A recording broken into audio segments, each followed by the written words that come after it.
Bem-vindo ao Fiat 130 TC Abarth. Nos anos 80, se um Golf GTI parecia comum demais, era isso que você escolheria.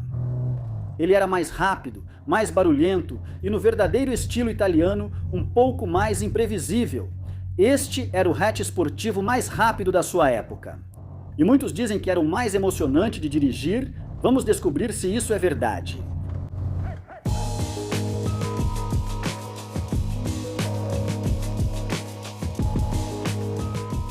O Strada, chamado Ritmo no resto da Europa, surgiu em 1978 como o grande rival da Fiat para enfrentar o Golf. Ele também substituiu o antigo 128 com um design radical. Na época predominavam linhas retas e ângulos agudos. Mas o Strada apostou em curvas arredondadas e, famoso por isso, não tinha grade frontal nenhuma. Em 1982, a Fiat decidiu que precisava de uma renovação completa para competir com o Golf e o Escort. Então, saiu aquele visual excêntrico e entrou uma grade padrão. Isso é uma pena, na verdade, porque aquele visual incomum era o que fazia ele se destacar. Aí, em 1983, a Fiat nos trouxe este aqui, o 130 TC Abarth. Pense nele como um Strada adolescente que ficava nas esquinas, fumando Marlboros e levantando peso. Ele recebeu para-choques mais robustos, saias laterais, aerofólio traseiro e rodas de liga leve exclusivas. A postura era mais baixa e agressiva, e incrivelmente, esses defletores de vento que parecem bem genéricos vinham de fábrica e realmente adicionavam 5 km por hora à velocidade máxima.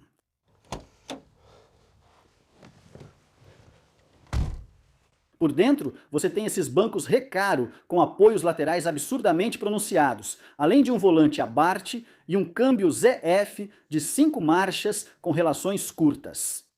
O resto é praticamente tudo padrão Fiat da época. Vários mostradores bonitos à sua frente, design quadrado, mas mais agradável do que se imagina. É sob o capô que tudo fica realmente interessante. A Fiat equipou com o lendário motor Lampredi Twin Cam, da mesma família de motores que impulsionou tudo, do 124 Spider ao Lancia Integrale.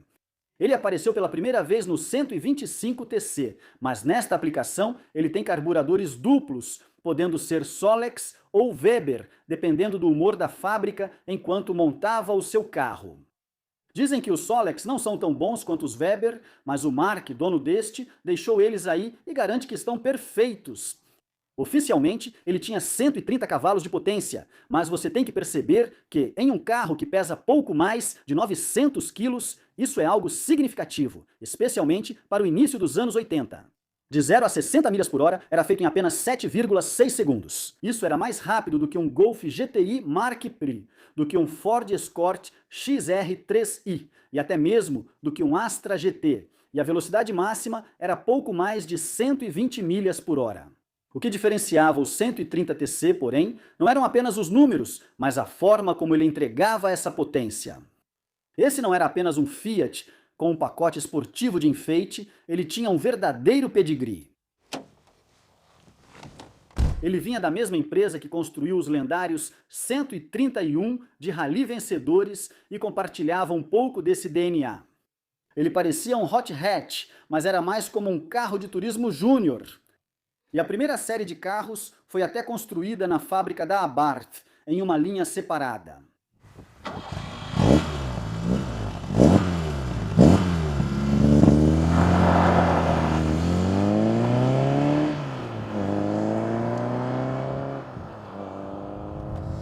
É tão bom estar neste carro, isso meio que remete um pouco à minha herança italiana.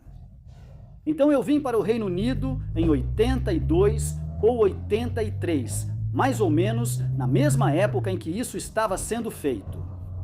E sabe, eu só me lembro de estar na Itália, de estar nesses Fiats, com esse tipo de interior, o jeito que eles soam, eles são tão distintos, mas eu nunca dirigi um Strada antes. E eu estou muito feliz que o Mark trouxe ele para mim hoje.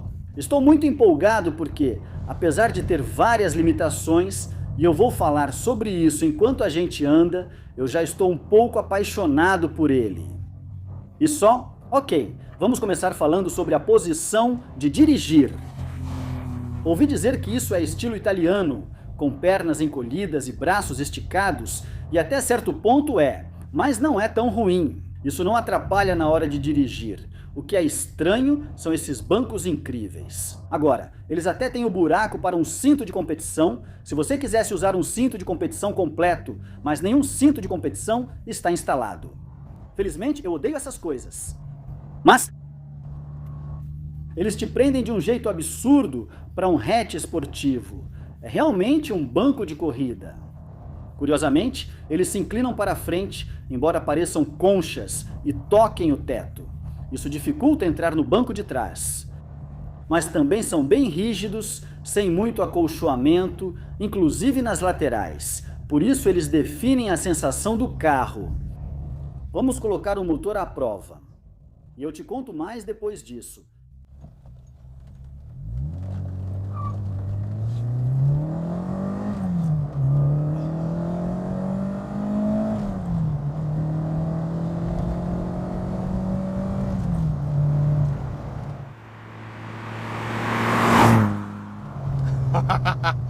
Que unidadezinha fantástica. O Lampred Twin Cam, ele realmente mostra serviço quando você acelera até o limite. Ele tem um pouco de vibração, mas não o suficiente para te incomodar, sabe? É só o caráter do carro, isso faz ele parecer ainda mais esportivo. Ele ainda é potente hoje, faz de 0 a 60 em 7,5 segundos.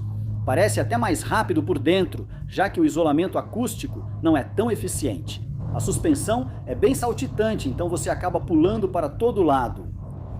E ele é tão disposto a subir até o limite de giros que acaba te entregando mais do que deveria. E... essa coisa. Meu Deus, isso é muito divertido! Nossa! A direção é uma das melhores que já experimentei em um carro com tração dianteira, porque quero dizer, tem aquele velho clichê, sabe? Ela tem sensibilidade. Sim, tem sensibilidade, mas é mais do que isso. É bem suave, muito direta, sem ser nervosa. Estou meio que me empolgando aqui tentando descrever isso, mas, de qualquer forma, a troca de marchas é provavelmente a parte do carro que eu menos gosto. Mas, dito isso, o curso da alavanca é bem curto. É bem precisa. É um pouco áspera, mas, de novo, isso te dá a sensação de que é algo funcional. Foi projetada para fazer o que faz, sem concessões.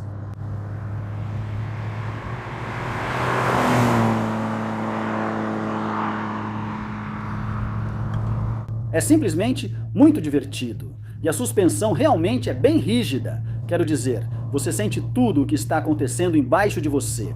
E não tem um pouco de inclinação, mas não muita na verdade. Ela mantém o carro bem estável. O estranho é que parece que você está sentado alto, porque está mesmo.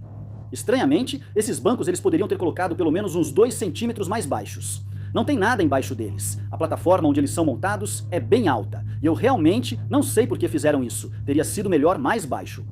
Talvez os italianos da época fossem bem pequenos e não teriam gostado disso, eu não sei. Mas olha, estamos chegando nas curvas em S agora e temos alguns carros na nossa frente. Vou diminuir a velocidade e esperar um pouco.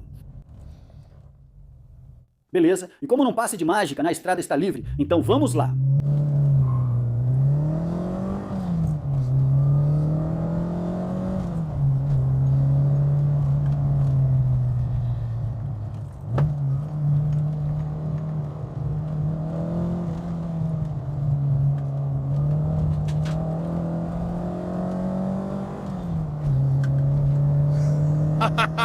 Que carro! E de forma engraçada, no meio da curva, ele entrou na reserva e depois voltou ao normal. Ainda tem um marcador de combustível que eu pensava que não usavam mais desde os anos 70, mexendo para todo lado conforme a curva. Mas lá embaixo foi incrível, ele realmente grudou na linha. Nas curvas mais fechadas, ele começa a inclinar um pouco mais, mas isso faz parte do charme. Nem preciso de desculpa, vamos passar as marchas de novo.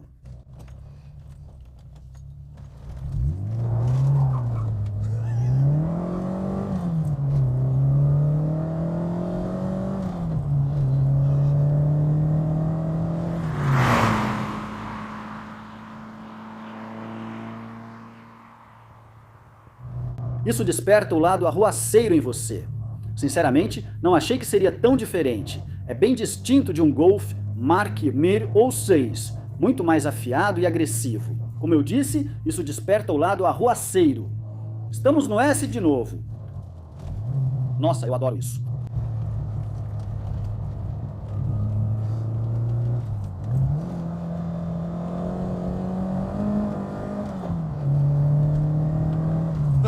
Errei ali, entrei de terceira, deveria ter entrado em segunda e reduzido no meio da curva, mas ele não gosta de entrar com o acelerador aliviado.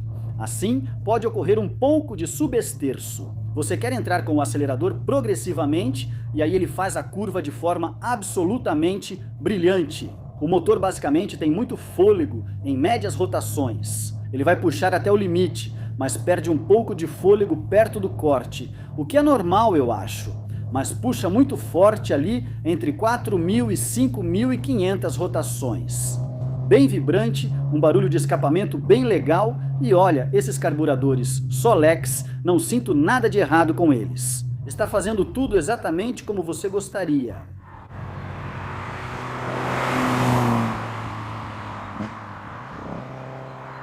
Sabe, isso realmente faz o Golf parecer bem asséptico. Quando você está dirigindo, tem aquele motorzinho insano, sente o volante meio que puxando nas suas mãos e é simplesmente um carro muito mais empolgante de dirigir, além de parecer muito mais rápido. Mas há algumas desvantagens. Quero dizer, a qualidade de construção do Golf, especialmente o Mark V, é realmente muito melhor do que esta. Isso não está tão ruim quanto eu esperava. Não ouço muitos barulhos, não tem muitas coisas se mexendo. Um Fiat Uno dessa época, eu acho, era pior do que isso. Não é terrível, mas não tem a qualidade de um Golf. Quando você fecha a porta, ela faz um som característico e não parece algo caro ou particularmente sólido, o que torna ainda mais impressionante o fato desse carro ter sobrevivido por tanto tempo. É realmente mérito do Mark o fato disso aqui estar tão incrível. Ela tem 70.000 milhas rodadas e hoje eu examinei ela toda enquanto filmava e não consegui encontrar nada de errado ou fora do lugar. Claro, tem alguns pequenos sinais de desgaste bem leves, mas está perfeita em todos os aspectos. O interior está ótimo, sabe, não tenho do que reclamar. É incrível que esse carro tenha sobrevivido por tanto tempo. Sabe, todo mundo adorava os Golf GTIs, mas carros como esse, as pessoas simplesmente não cuidavam deles. E é uma pena, porque ele realmente merece ser reconhecido pelo jeito como anda. É sensacional, é um dos melhores carros com tração dianteira em termos de diversão geral, sabe? Que eu já encontrei, não é tão bom quanto os hatches franceses mais recentes em termos de chassi com tração dianteira. Eles resistiam melhor ao subesterço do que este aqui, mas ainda assim é uma coisa incrível.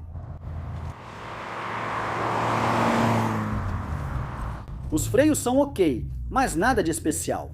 Eles não inspiram muita confiança e o pedal é um pouco borrachudo. Não sei se isso é padrão ou só aconteceu com o tempo. Suspeito que seja padrão porque, sinceramente, esse carro é tão bom. Foram investidas cerca de 300 horas nele, com nova suspensão, tudo novo, então duvido que haja algum problema com os freios. Provavelmente eles não são incríveis, mas são bons o suficiente.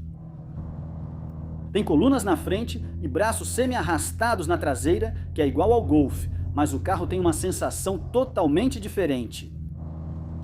Se quiser comprar um, boa sorte, pois são muito raros.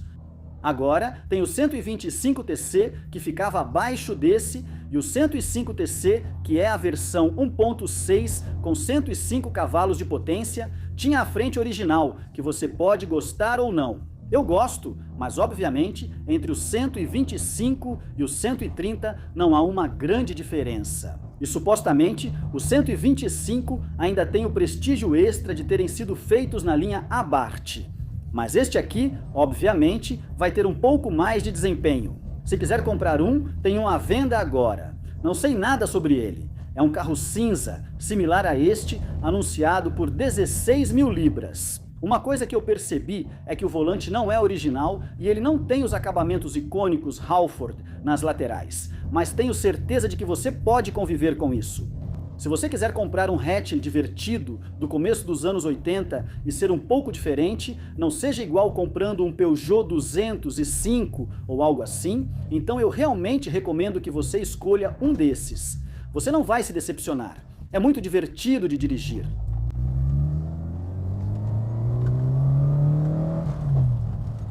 Então, o 130TC bem, ele tinha personalidade. E isso é tanto sua força quanto sua fraqueza. Os alemães, especialmente com o Golf, fizeram um carro realmente prático para o uso diário. Ok, ele não era tão afiado nem tão gratificante quanto este. Mas com este aqui, sabe, ele é barulhento, vibra bastante e não é tão bem construído. O 130 era um carro que, em vez de ser para o dia a dia, talvez você quisesse apenas ter um caso passageiro com ele. Empolgante e divertido, mas talvez cansativo para conviver de segunda a sexta. O tipo 16 válvulas veio depois, e pelo que dizem, era um ótimo carro. Ainda não dirigi um desses? Se você tiver um, entre em contato, pois adoraria gravar um vídeo. Se você gostou, veja o vídeo que fiz sobre o 145 Cloverleaf, que foi o equivalente da Alfa a este modelo e foi lançado alguns anos depois. Um hatch brilhante dos anos 90. Muito obrigado a todos por assistirem. Obrigado ao Mark por trazê-lo. Vejo vocês no próximo vídeo.